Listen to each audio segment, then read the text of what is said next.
Have you ever wondered why some nations enjoy constant economic expansion while others seem to put it off? The middle income trap is the biggest reason for this. In this video, we'll examine the causes of the middle income trap and discuss strategies for escaping its grasp. First, let me tell you about the middle income trap. The term middle income trap refers to a situation in which a country starts out strong and grows quickly, hitting the middle income level quickly. But it's hard for them to get past that level and catch up to rich countries. It's like they hit a roadblock in their growth, which is often because they don't make the changes they need to. In the same way, countries with low incomes can get stuck in what is called a poverty trap. In these places, it's very hard to get out of poverty because there aren't enough jobs, schools, or healthcare. In 2007, a World Bank study called An East Asian Renaissance: Ideas for Economic Growth talked about the middle income trap. They found that countries in the middle grew less quickly than countries on either end of the spectrum. According to economists, farming typically comes first when a nation starts to grow, followed by industry and services. This makes their industry grow and raises the average income. So, they go from being very poor to being a little less poor and then even better off. However, some experts are worried that developing countries will skip the factory part and put too much emphasis on services. This could slow their growth since they won't be getting the benefits of companies. They say that when growth is slower than it could be, it's often because things aren't being made as quickly as they could be. In fact, some smart models say that countries could get stuck in a low productivity position where not enough skilled workers do the high-skilled work. Also, some countries don't do enough to help companies switch to businesses that are more competitive and help their workers get better at what they do. Now we are discussing the potential causes of the middle income trap. Number 1. The surplus supply of labor dwindles. Fast rising wages, worker organizing, and sporadic labor shortages are all signs that China, whose economy has grown thanks to a plentiful supply of inexpensive labor, is about to experience a period when there won't be enough workers to complete the necessary tasks. As China moves from an economy with lots of cheap workers to one with workers who cost more, it could have big effects on both China's economy and the world economy as a whole. For China, the change will probably mean that its long-term growth model, which depends a lot on growing the number of workers involved in production, can't be kept up.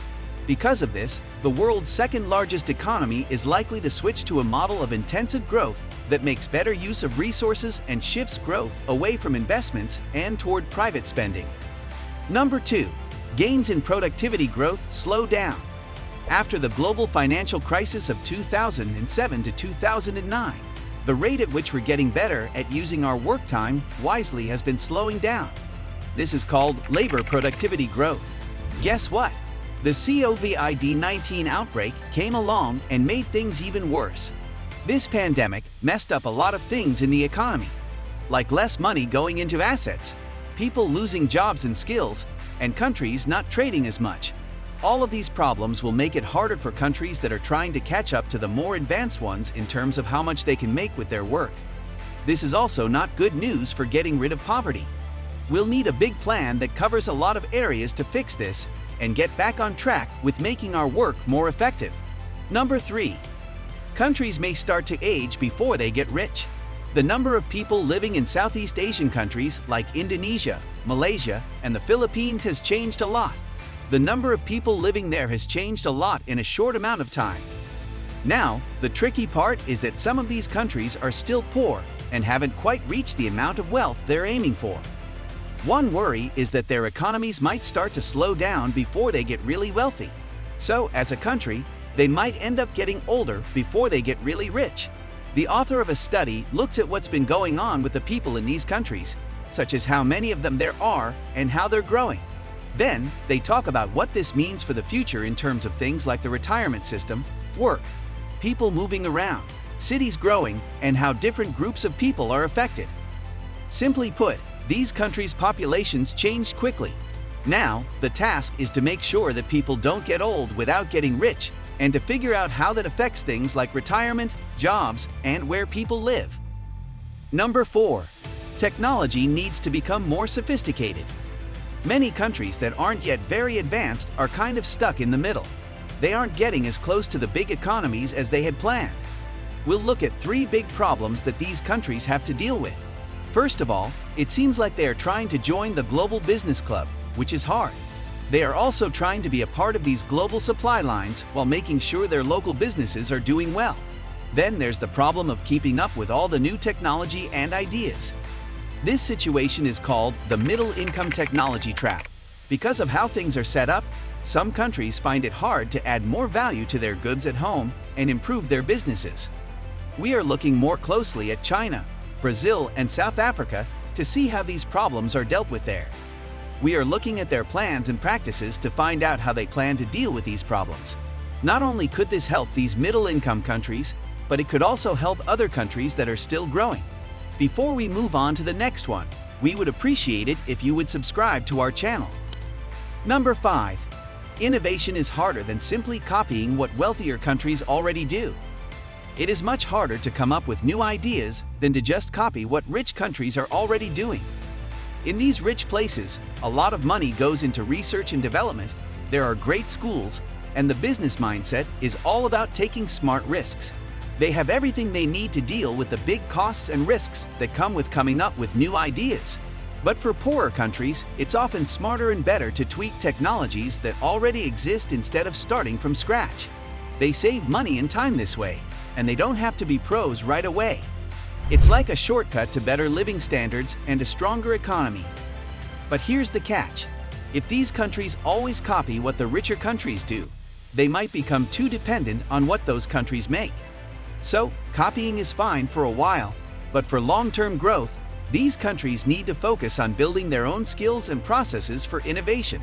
It's like trying to find a balance between short-term and long-term rewards. How can we escape the middle-income trap? Is that innovative or perishable?